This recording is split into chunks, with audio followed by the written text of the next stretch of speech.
Bom, pessoal, vou falar um pouquinho sobre a introdução da Proclamação da República, no caso que é do Brasil, né? Na América Latina, o antigo sistema colonial entra em uma crise e nas últimas décadas do século XVIII no Brasil, essa crise foi marcada pelas rebeliões de emancipação, destacando-se a Inconfidência Mineira e a Conjuração Baiana. Em 1808, a corte portuguesa chega ao Brasil e muda os rumos da independência. E todos esses acontecimentos eram apenas o início de um processo de independência política do Brasil, que se estende até o dia 7 de setembro de 1822. Após a independência proclamada, às margens do Rio Ipiranga, não foram só os brasileiros que comemoraram os novos tempos, também os portugueses que vieram desde a vinda da família real e uniram-se para dar apoio ao imperador Dom Pedro I e formaram um grupo conhecido como o Partido Português. Já os brasileiros dividiram-se em dois grupos, os democratas e os aristocratas, cada um desses grupos, partidos, com suas ideias de como devia ser governado o Brasil. Eu vou falar sobre cidadania e exclusão na Constituição Imperial. Vamos lá. A dissolução da Assembleia Constituinte. Essa Assembleia era composta de quase uma centena de deputados provinciais, que representavam a elite ilustrada e intelectual do Império em construção. E muitos já tinham atuado no governo de Dom João VI. Tão logo iniciaram os trabalhos na Assembleia e, em 3 de maio de 1823, dois grupos se configuraram. De um lado, o chamado Partido Brasileiro, que propunham uma monarquia constitucional em que o imperador devia se submeter às leis. De outro, o Partido Português, que defendia o fortalecimento do poder do imperador. Outra grande disputa entre dois grupos ocorriam em relação ao governo das províncias. Os brasileiros pretendiam que fosse eleita uma junta governativa local, que daria maior autonomia às províncias. Já os portugueses desejavam que o imperador indicasse um presidente que poderia ser removido quando julgasse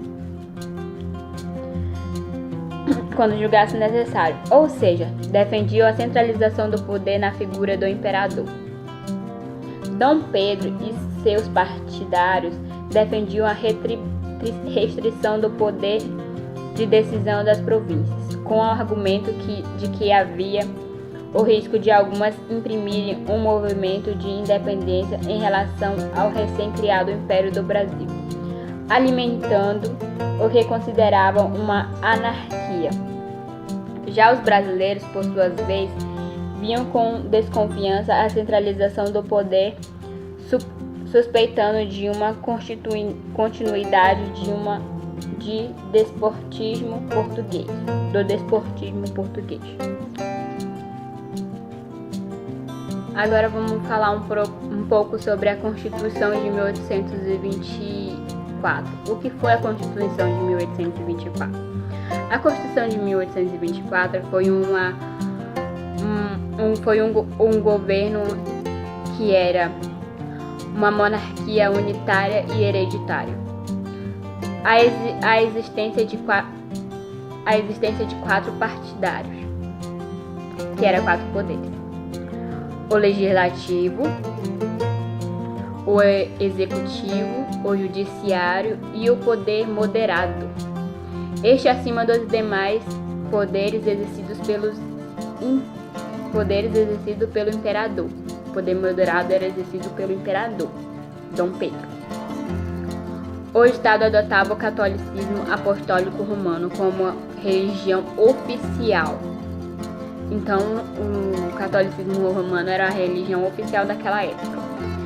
E esses 4 poderes dominavam naquela época, principalmente o moderado, que era o poder que o imperador exercia. Bom, Agora vamos falar um pouco sobre o que foi a Confederação do Equador. A Confederação do Equador foi um movimento político revolucionário ocorrido na região do Nordeste do Brasil. Ganhou este nome pois o centro do movimento ficava próximo à linha do Equador. A revolta teve seu início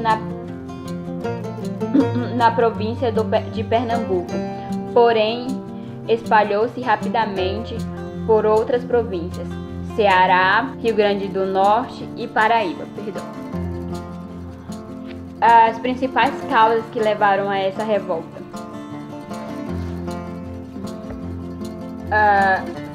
o forte desconforto sobre a centralização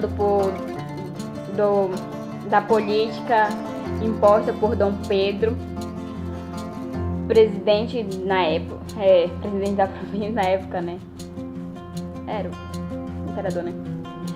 E o descontentamento com a influência de Portugal sobre a política e sobre a vida deles na época.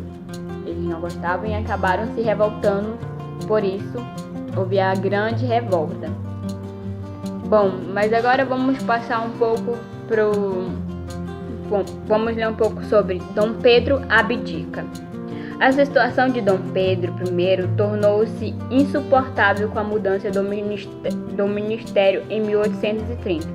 O imperador foi acusado de escolher ministros ligados diretamente à sua posição política, desconsiderando os interesses de boa parte dos brasileiros. Foi de grande impacto os assassinatos do imigrante italiano Libero Barbaro, em fins de 1823, que se identificava como um jornalista de liberal.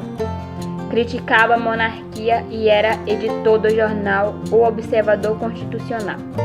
O fato aumentou a atmosfera de insegurança. E em 15 de março de 1831,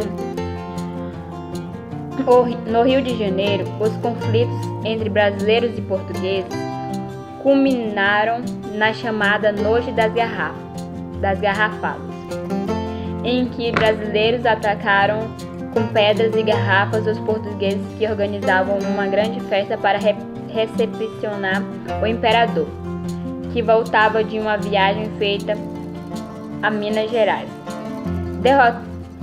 Derrotado, Dom Pedro I não resistiu e em 7 de abril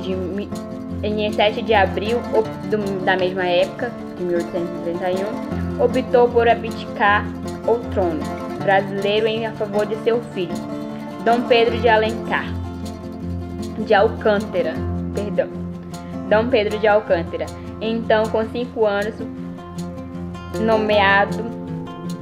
nomeando José Bonifácio como tutor. Como o herdeiro era menor de idade, o governo do império foi exercido por uma regência. E então, gente, foi isso. Foi mais ou menos isso que eu entendi, que eu pude resumir. E obrigada. Bom, gente, eu vou falar um pouco sobre elites rebeldes e revoltas populares. A cabanagem foi uma revolta que eles conquistaram a cidade de Belém, mataram o presidente Lobo de Souza, tomaram seus armamentos e tocaram o terror mesmo. Na cabanagem não eram somente os negros, os escravos, eram também os índios, mestiços, pessoas de classe média alta, porque eles estavam cansados de serem mandados e não terem nenhum direito. Então eles tomaram suas medidas e foram à luta, que ninguém queria dar nenhum direito a eles. Então eles foram lá e foram buscar seus direitos, lutaram para isso. Também tiveram as rebeliões escravas, que foram as carrancas. As carrancas foi a rebelião escrava que eclodiu em 13 de maio de 1833. nas prioridades da família Junqueira. Também tiveram os malês, tiveram a rebelião de Manuel Congo, e eu vou falar um pouco também sobre a consolidação do Império, a maioridade antecipada, que foi o maior golpe para o Dom Pedro assumir o Império. O período de segundo reinado no Brasil corresponde ao momento em que se deu início ao golpe da maioridade penal e à sessão de Dom Pedro II. O ano ele assumiu em 1840 e foi até 1889, com fim na proclamação da República. Então, em julho de 1840, com 14 anos, Dom Pedro não tinha condições de assumir o comando do país. Então, o Partido Liberal se mobilizou e convenceu a população a garantir sua posse. Foi aí que entrou como se as revoltas dele não tivessem valido nada a pena, não tivessem sido em vão. E ele tomou posse, o Senado foi pressionado a declarar ele como príncipe. E ele estava com eles falaram que ele já estava com idade apta de se tornar imperador, pois o objetivo principal também era abrir mão de governos regenciais. Mas o fim disso foi com a proclamação da República em 1889, que é constituída até hoje. Bom, gente, eu vou concluir tudo que eles falaram. O Brasil, nos períodos entre 1822 e 1809, o período denominado imperial, passou por diversas transformações. Primeiro reinado, em 1822 e 1831, marcado pelo primeiro reinado, regência em 1831 e 1840, e segundo reinado em 1840 e 1889. Essas transformações mudaram o país, fizeram com que se tornasse uma república onde seus cidadãos podem usufruir e seus deveres legalmente constituídos. Bom, gente, isso é um pouquinho do que eles falaram e eu estou concluindo tudo que eles falaram. Espero que vocês tenham entendido.